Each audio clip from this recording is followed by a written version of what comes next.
Diwali fire crackers gift box. वो एक वृद्धों का आश्रम था। वहाँ पर जिनका कोई नहीं था ऐसे बुजुर्ग लोग रहते थे। जिनको बच्चे ने छोड़ दिया ऐसे बुजुर्ग लोग भी वहाँ पर रहते हैं। उस हॉस्टल के वार्डन का नाम आशीष था। आशीष उन बुजुर्गों की देखभाल करता था।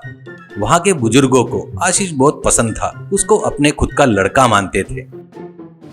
एक बूढ़ा, बेटा आशीष, हमारा खुद का लड़का भी कभी भी किसी भी दिन इतने अच्छे से नहीं देखा, पर बगैर किसी रिश्ते का तू हमको इतने अच्छे से देख रहा है। भगवान हमेशा तुमको खुश रखे। कहते हुए वहाँ पर सभी लोग उसकी तारीफ करते हैं। उसी गांव में आशुतोष नाम का एक व्यक्ति रहता है। वो उस गांव का एमएलए था। अनीति और गलत काम करके बहुत पैसा कमाया था। इलेक्शन में वो शराब, बिरयानी, पैसा खर्चा करके हमेशा जीत के आ रहा था। एक दिन आशीष आशुतोष से आकर मिलता है और वो, आशुतोष सर, मैंने आपको बोला वैसे ही उनका भरोसा जीत लिया। वो लोग मुझे अपने सगे लड़के से ज्यादा मुझ पर भरोसा विश्वास करने लगे हैं। असल में आपका प्लान क्या है सर? क्योंकि वहाँ पर मुझे वार्डन बनकर ट्रांसफर किए सर। ऐसे ही नहीं, बहुत अच्छे से प्यार से उनको देखने को भी बोले। ऐसा कहता है तो आशीष उसका एक कारण है आशीष। मैं कोई काम किया तो ऐसे ही नहीं करता, उसके पीछे प्लानिंग रहती है, प्लानिंग। अब उस प्लान को अमल करने का समय आ गया है।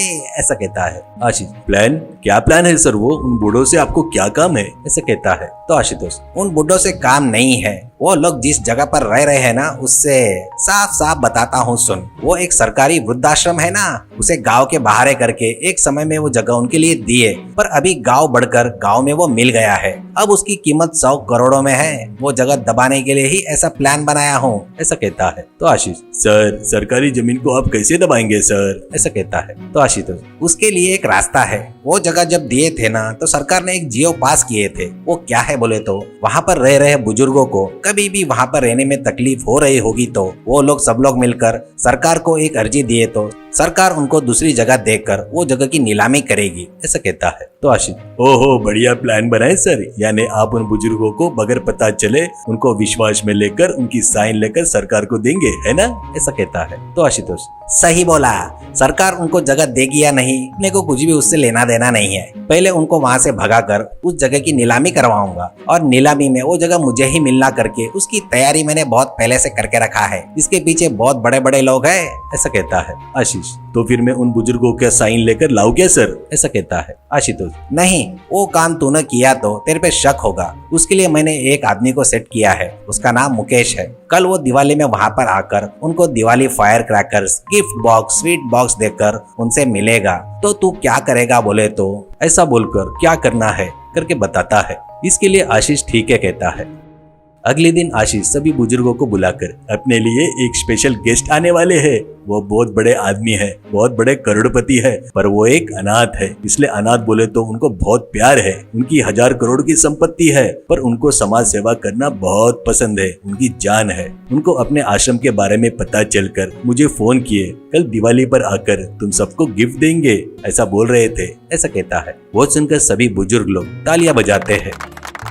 अगले दिन एक महंगी कार में गिफ्ट बॉक्स और मिठाई के डब्बे के साथ मुकेश वहाँ पर आता है। आशीष उसको फूलों की माला डालकर स्वागत करता है। मुकेश, मेरे प्यारे मेरे जैसे अनाथ हो, आप लोग अनाथ हो करके दुखी मत हो। तुम्हारे लिए मैं हूँ। अब से तुमको जो भी चाहिए तुम्हारे लिए मुकेश है करके बोलना नहीं। इस बार दिवाली मैं आप लोगों के साथ मिलकर मनाने के लिए आया हूँ। ये लीजिए Diwali fire crackers gift box. इसमें हर प्रकार के क्रैकर्स है। ये सब आपके लिए ही है और ये स्वीट बॉक्स भी आप लोगों के लिए ही है। उसके बाद सभी का खाने का अरेंजमेंट भी मेरा ही है करके कहता है। बुजुर्ग लोग फिर से खुश होकर तालियां बजाते हैं। उन सभी बुजुर्गों को Mukesh gift box, sweet box देता है। वो सभी दिवाली के पटाखे फोड़ते हुए छोटे बच्चे बन गए थे। आशीष और मुकेश भी उन लोगों के साथ दिवाली क्रैकर्स जलाते हैं। बाद में सभी लोग मिठाई खाते हैं। उसके बाद सभी लोग मिलकर खाना भी खाते हैं। मुकेश बाद में जा रहा था तो वो सभी लोग खुशी से उनको विदा करते हैं। उस तरह मुकेश हमेशा आकर कोई गिफ्ट देना, मिलकर खाना खाना उनका विश्वास जीत लेता है। एक दिन मुकेश एक पेपर निकाल कर मेरे प्यारे अनाथ साथियों, अपने पास सभी सुविधाएं हैं पर अपने लिए सुपर स्पेशलिस्ट हॉस्पिटल नहीं है। अब अपने को सरकारी हॉस्पिटल में जाने की जरूरत नहीं। आप लोग एक अर्जी दिए तो सरकार आप लोगों के लिए एक जगह देगी। उसके लिए सरकार आप लोगों के लिए हॉस्पिटल बनाए या ना बनाए कोई बात नहीं, मैं वहाँ पर अपने खुद के पैसों से हॉस्पिटल बनाऊंगा।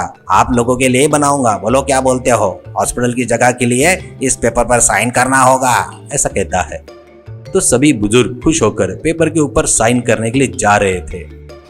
तो तभी वहां पर एक पुलिस जीप और कलेक्टर की कार आकर रुकती है। वो सब लोग उतरकर आते हैं और कलेक्टर रुकिए रुकिए, कोई भी साइन नहीं करना करके पेपर छीन लेते हैं। बुजुर्गों को कुछ समझ में नहीं आता। तब कलेक्टर आप लोग सोच रहे हो वैसे ये मुकेश अच्छा आदमी नहीं है, ये बहुत बड़ा फ्रॉड है और आशीष के साथ में मिला हुआ है। ये दोनों एमएलए आशुतोष के आदमी है। तुम लोग रह रहे हो इस आश्रम की जमीन पर, आशुतोष की नजर गिरी है। कानून के कुछ तथ्यों के आधार पर तुमको धोखा करके ये जगह दबाने को देख रहा है करके कहता है। ऐसा ही हमारी इंटेलिजेंस वालों ने इनका भांडा फोड़ा है, नहीं तो बहुत बुरा होता था। ऐसे बेवकूफ लोगों पर भरोसा करके धोखा मत खाओ, ऐसा कहता है बुजुर्गों से। उस प्रकार आशुतोष के साथ साथ आशीष और मुकेश भी जेल में जाते हैं।